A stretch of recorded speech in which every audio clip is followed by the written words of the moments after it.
Atlantic wall has been penetrated. There, after the first assault, the Allies clung precariously to a few beaches. But now they have a solid foothold on Fortress Europa. Men and material have poured on to the newly won beachheads with every favorable tide, and on some unfavorable ones. The Allied command has announced that the Battle of the Beaches is complete. The tremendous offensive was bitterly contested. The Nazis knew that each passing hour diminished their chances of throwing the Allies back into the sea.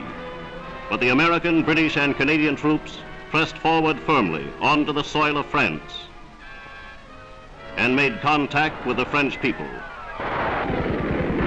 This was no pushover, driving the Germans back. Some of our troops dropped within yards of the water's edge. There were two enemies, the Germans and the heavy seas.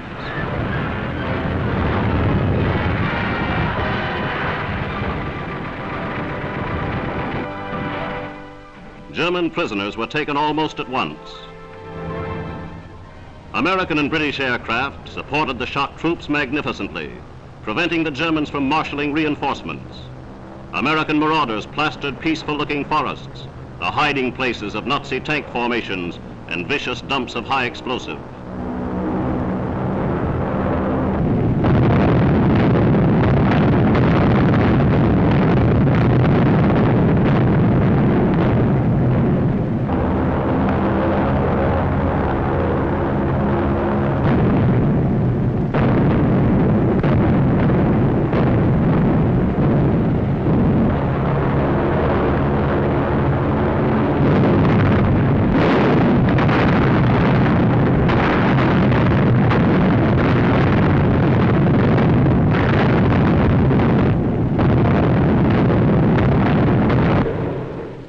With beaches free of enemy fire, the Allies streamed heavy equipment ashore.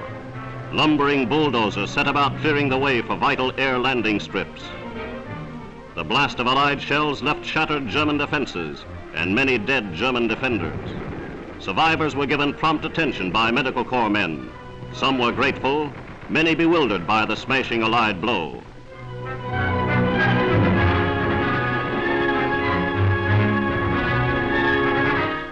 Doughboys and Tommies pushed forward yard by yard into the villages and small towns.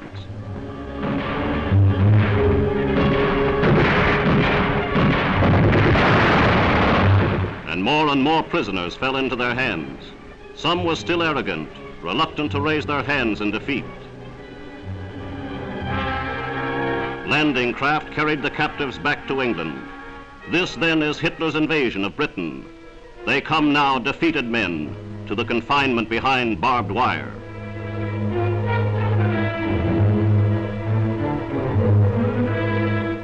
The United Nations onslaught is smashing ahead on many fronts. Here in Rome, American General Clark, commanding the Allied victors, watched his men march into the city. The Allies were able to view the work of their mighty air support. Some of these rail yards were bombed months ago, but repairs for the Germans were out of the question. And this is the same devastation now being wrought to Nazi transport throughout the whole of Europe.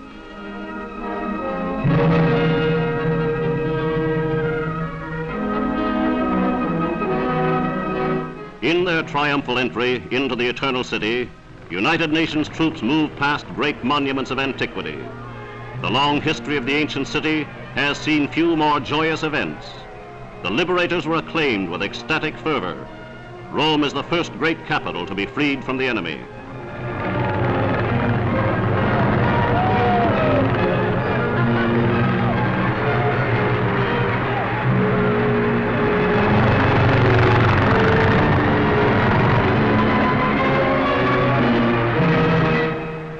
The flags of the United Nations were unfurled at once, heralding the end of 4 years' Nazi tyranny for the people of Rome.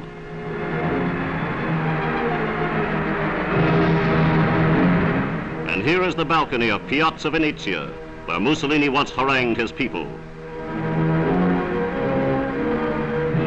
But suddenly there is excitement in the square.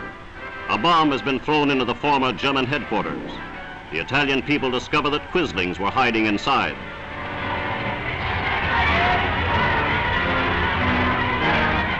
and soon they smashed their way in.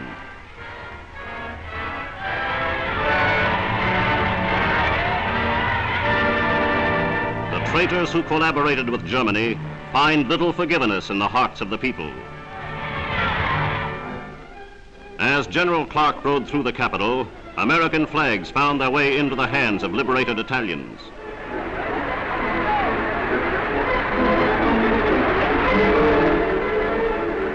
General Join, brilliant commander of the victorious French armies, went up to the familiar balcony with the American commander. Then the drama shifted to St. Peter's. His Holiness the Pope was about to speak, and nearly 500,000 packed the historic square.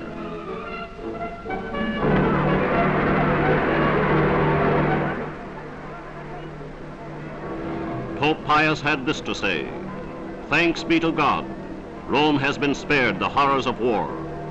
We should show our gratitude by good works and charity, and cease from hatred and rancor."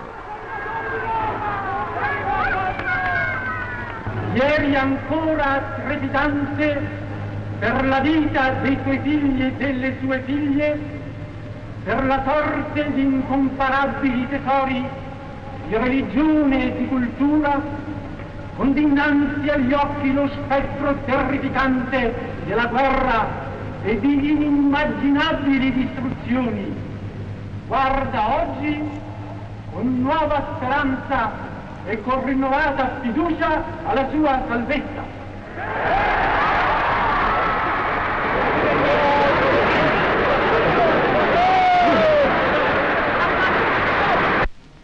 Back in the English Channel, great convoys of troops and reinforcements continued to move toward the beaches of Normandy.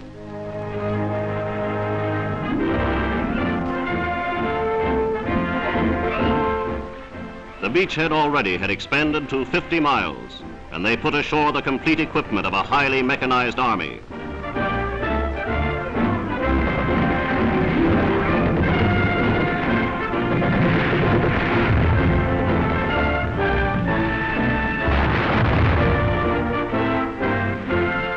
Pinpoint shooting put numbers of Nazi tanks out of action, and in the skies, bombers and fighters maintained cover for the ground forces below.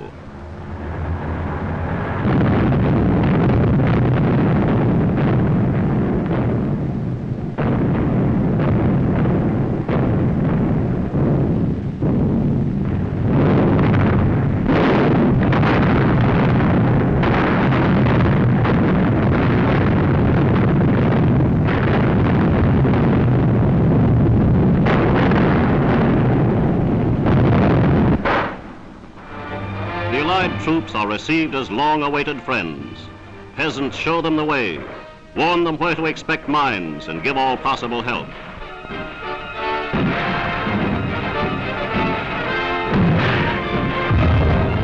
The Allies have found firm resistance and are prepared for even stronger contests.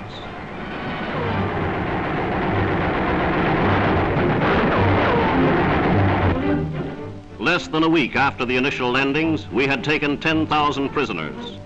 There is much hard fighting ahead, but the Germans are now faced with a three-front war: in the northern reaches of Russia, in the mountains of Italy, and here against this most tremendous military operation in history.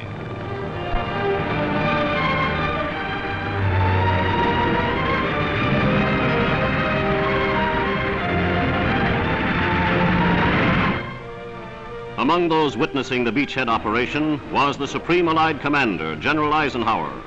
Here he meets with Admiral Ramsey, Chief of Naval Operations, and with Britain's great soldier, General Montgomery. The Supreme Commander is on hand to learn firsthand how the offensive is going. What he learned was good indeed. The meeting of these brilliant leaders symbolizes the unity of the United Nations forces they represent. The conference over, the British leader returns to his Normandy headquarters to get on with the business at hand.